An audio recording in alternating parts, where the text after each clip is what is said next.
Good morning to all of you. देखिए आज का जो नया टॉपिक है प्रॉफिट एंड लॉस। इसके पहले लेक्चर में मैंने जो बताया था आप लोगों को परसेंटेज, उसमें परसेंटेज में भी बहुत सारे क्वेश्चन बताए। तो लगभग लेक्चर जो है हमारे हिसाब से 16-17 लेक्चर होंगे उसमें, तो उसको आप पढ़ लेंगे बहुत अच्छे से, तो आपका परसेंटेज का क्वेश्चन उतने में से ही आएगा। बस थोड़ा सा नंबर चेंज करके एग्जाम में आ सकता है। ठीक, अब उसी के आगे जब पढ़ेंगे प्रतिशत के बाद, तो प्रॉफिट एंड लॉस, ये नया टॉपिक, इसके बारे में चर्चा करते हैं। चलिए आइए पढ़ते हैं। तो देखिए प्रॉफिट मतलब होता है, हिंदी मीनिंग होता है लाभ, और लॉस मतलब हिंदी मीनिंग होता है हानि। ये नॉर्मल चीज़ में आप समझते हैं कि प्रॉफिट लाभ, हाँ लाभ होता है, तो नहीं कहते हैं कि 100 रुपये का खरीदे थे 50 रुपये का हानि हो गया, अरे यार 50 रुपये घाटा में बेचना है ना, तो घाटा हुआ, उसी को क्या कहते हैं हानि। अब दुखी हो गए तो लगता है, जैसे चेहरे के इंप्रेशन से दुख होने पे पड़ता है। जैसे मान लो किसी चीज़ को बेच के दुखी हुई है, तो मतलब ये होता है कि आपको लग रहा है कि घाटा हो गया। तो कहते क्या बात है, तो कहते हैं कि अरे यार 500 रुपये का खरीदे थे 450 में बेचना पड़ा, मजबूरी है क्या करें। तो उसे क्या हुआ, 50 रुपये का घाटा। यानी जितने में हमने खरीदा उससे कम में मैंने बेचा, तो हमको क्या हुआ, घाटा मतलब हानि। ठीक है। अब दुकान से आ रहा, बड़ा खुश हो गया, वाह क्या बात है। तो ऐसे साइकिल से लेकर के जा रहा है या दुकान पे से ही आ रहा है, तो कहते कि अरे यार आज 10,000 का सामान बेचे है, 5,000 उसको फायदा हो गया है, 15,000 में बेच दिए, 10,000 के सामान को 15,000 में बेचो, बड़ा खुश है। चेहरे से लगता है, इंप्रेशन से पता चलता है यह खुश है, फायदा होगा। तो कहते 5,000 रुपया फायदा कमाया आज, 5,000 रुपये। यानी जो खरीद मूल्य है, जितने में हम खरीदे हैं उस दाम से ज्यादा में अगर बेचेंगे तो हमको क्या होगा, लाभ होगा। यानी फायदा, फायदा का मतलब लाभ, लाभ को कहते हैं इंग्लिश में प्रॉफिट। ठीक। अब इसको बताने में एक चीज आता है खरीद मूल्य, और फिर बेचने वाले को विक्रय मूल्य, दो चीज आ रहे हैं। तो इसके बारे में जाने, तो क्रय मूल्य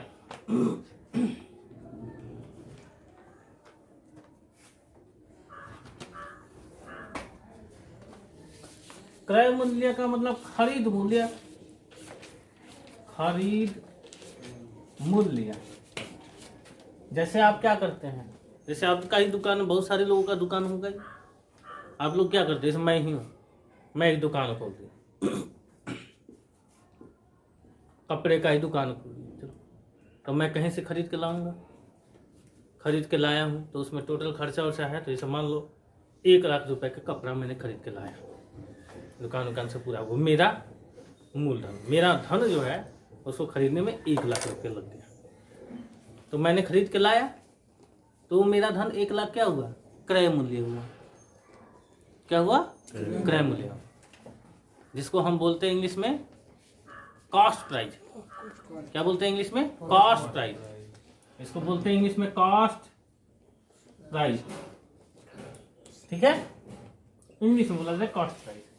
हमने खरीदा कॉस्ट, कितने में खरीदो, कॉस्ट प्राइस क्या है इसकी, नहीं बोलते हो, इंग्लिश में भी बोला जाता है, बोल कॉस्ट प्राइस।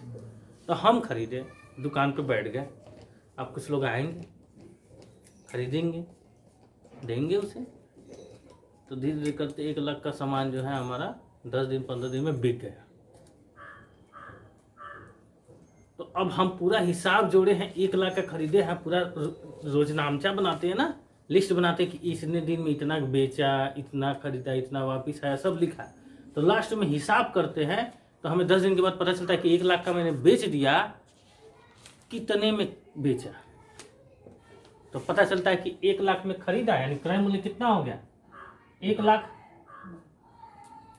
अब बेचा तो कितना मिल गया, 1,50,000। बेचने पर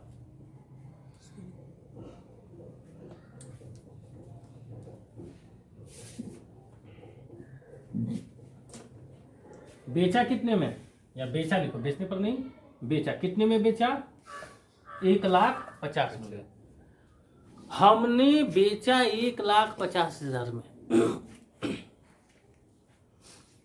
तो 1,50,000 बेचा, इसी को कहते हैं क्या, विक्रय मूल्य। क्या कहते हैं, विक्रय मूल्य, जिसको इंग्लिश में बोलते हैं सेलिंग प्राइस। सेलिंग प्राइस, ठीक है। विक्रय मूल्य को सेलिंग प्राइस शॉर्ट में लिखते हैं एसपी, इसको शॉर्ट में लिखते हैं सीपी, ठीक है। समझ में आया? ये स्केच है, 50 रुपए में कर दो। हम सुरेश को बेच दिया 60 रुपए में, 50 में खरीदा, 60 में बेच दिया, तो 50 रुपए क्या हो गया, मैंने खरीदा, तो मेरे लिए क्या होगा, वो क्रय मूल्य, मेरे लिए क्रय मूल्य। हमने बेचा सुरेश को, उसके लिए उस क्रय मूल्य है 60 रुपया, लेकिन मेरे हिसाब से अगर देखा जाएगा तो मेरे लिए क्या होगा, विक्रय मूल्य। यानी जैसे मुकेश है, मुकेश इस स्केच को 60 रुपए में खरीदा, कितने में, 60 रुपए में, ठीक है। और मुकेश ने किसको बेच दिया, सुरेश को, कितने, 70 रुपए मान लीजिए। तो मुकेश के लिए 60 रुपए क्या हुआ, क्रय मूल्य हुआ, खरीदा इसने। अब बेचा सुरेश को 70 रुपए में, तो सुरेश, मुकेश के लिए 70 रुपये क्या हो गया, विक्रय मूल्य। किसके लिए, मुकेश के लिए, ठीक है। लेकिन सुरेश ये किसी और को बेच दिया, अतुल को बेच दिया।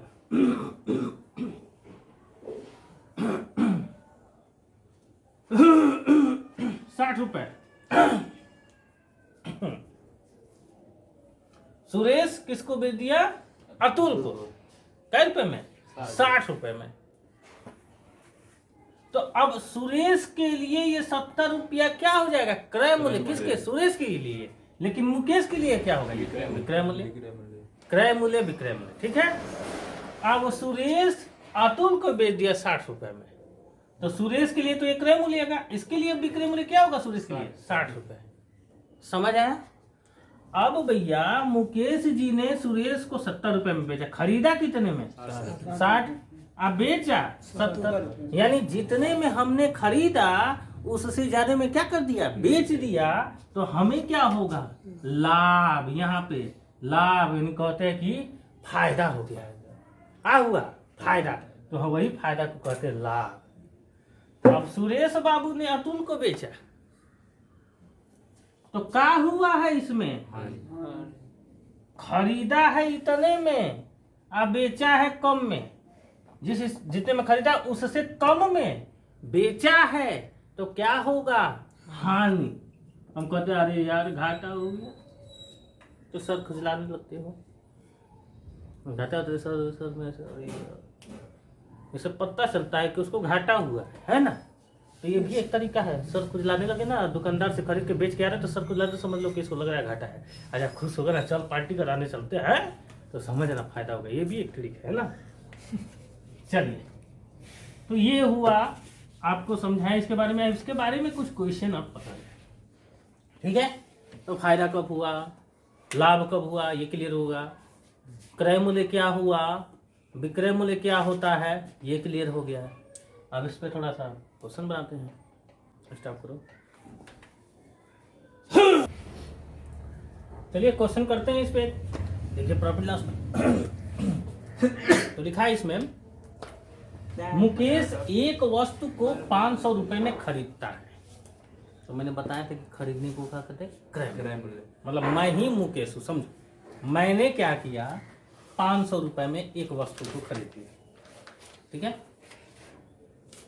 तथा उसे यानी उसी वस्तु को 700 रुपए में बेच देता, यानी वो मुकेश बेचता है, सपोज दैट मैं हूं, मैं क्या किया, 500 रुपए में उसके बेच दिया। तो उसे कितने रुपए की हानि या लाभ होगी। तो ये बताइए, मैंने आपको क्या बताया था, खरीदने वाले को क्या कहते हैं, क्रय मूल्य, और इसको क्या कहते हैं, विक्रय मूल्य। पहले व्यवहारिकता से समझिए, 500 में खरीदा और 700 में बेचा, यानी जितने में खरीदा उससे ज्यादा में ना बेचा, उससे जब ज्यादा में बेचेंगे तो क्या होगा, हमें लाभ होगा। कहते हैं फायदा हो गया यार, आज तो हम बड़ी खुश हो गया यार, 200 रुपए का आज फायदा हो गया मेरे को है। तो यहाँ पे हम लिखेंगे लाभ। लाभ मतलब क्या कर देंगे, 700, कई रुपए का लाभ हुआ, 200 ना, अब कैसे 700 में से 500 क्या कर देंगे, माइनस। तो एक फार्मूला बन जाता है, यानी लाभ बराबर क्रय, ये क्या है 700 विक्रय मूल्य, विक्रय मूल्य माइनस क्रय मूल्य। अब ये फार्मूला होता है, लाभ को कहते हैं इंग्लिश में प्रॉफिट, और इसको कहते हैं सेलिंग प्राइस यानी एसपी, और इसको कहते हैं सीपी। तो ये एक फार्मूला बन गया, लेकिन इस फार्मूले को याद मत करिए। प्रॉफिट लॉस एक ऐसा चैप्टर है कि जिसको व्यवहारिकता से पढ़ेंगे तो एकदम सिंपल हो जाएगा, ठीक है। तो इसमें क्या हो रहा है, लाभ। क्वेश्चन में पूछ देता है लाभ प्रतिशत ज्ञात कीजिए, लाभ प्रतिशत ज्ञात कीजिए। तो लाभ प्रतिशत निकालना है तो प्रतिशत की बात आ गई। अब पिछले लेक्चर में, पिछले प्रतिशत चैप्टर में मैं पढ़ा चुका हूं, प्रतिशत लाने के लिए गुणा करते हैं 100 से। किसका किसमें प्रतिशत लाना है, तो जिसका प्रतिशत लाना होता है उसको ऊपर, और जिसमें लाना होता है नीचे, गुणे 100, यही ना।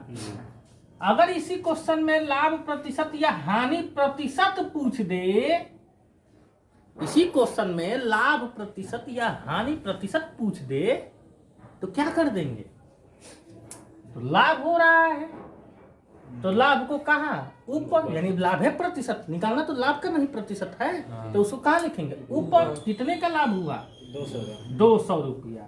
यहाँ लिखेंगे लाभ प्रतिशत 200 रुपया लाभ हुआ।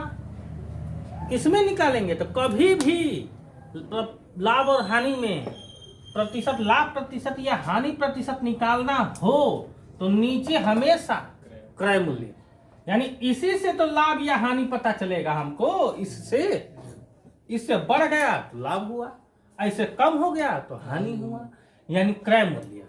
तो इसी से हमको बताना है लाभ प्रतिशत, तो इसमें बताना है कितने का, 200 का। तो 500 हो जाएगा नीचे, अगुड़े 100% प्रतिशत लाने के लिए। तो 0,0,0,0 5 चौके 20, 40% की क्या हो गई, लाभ हो गई। ठीक है, अब इसके लिए फार्मूला बन जाता है भैया आपका, लाभ प्रतिशत। देखिए फार्मूला हम बता रहे कि कैसे आ रहा है। ये 200 का है आपका लाभ है ना भैया, लाभ लिखिए ना आप, लाभ है ना 200, तो लाभ हो गया ऊपर। अब 500 क्या है भैया बताइए, क्रय मूल्य, क्रय मूल्य हो गया नीचे, अगुड़े 100। बन गया नहीं ये फार्मूला। तो हम ये फार्मूला काहे को याद करें, हमको जब व्यवहारिकता से आसानी से हमको मालूम फार्मूला, हम 10 से 20 याद करेंगे, कहीं गड़बड़ा गए बीच में, तब व्यवहारिकता से भाई। अब ये व्यवहारिकता से कितना आसान हो गया, फार्मूला याद करिए। ऐसे ही अगर इसका फार्मूला बनाओगे, हानि प्रतिशत बराबर, तो हानि हो जाएगा ऊपर और नीचे हो जाएगा क्रय मूल्य गुणे 100। ये सब फार्मूला की हमें जरूरत नहीं है, तो फटाक से निकाल लेंगे। क्लियर, पॉज करो। देखिए वही क्वेश्चन है, फिर इसको बस मैंने ये नंबर चेंज किया, 500 है, ये 400 है।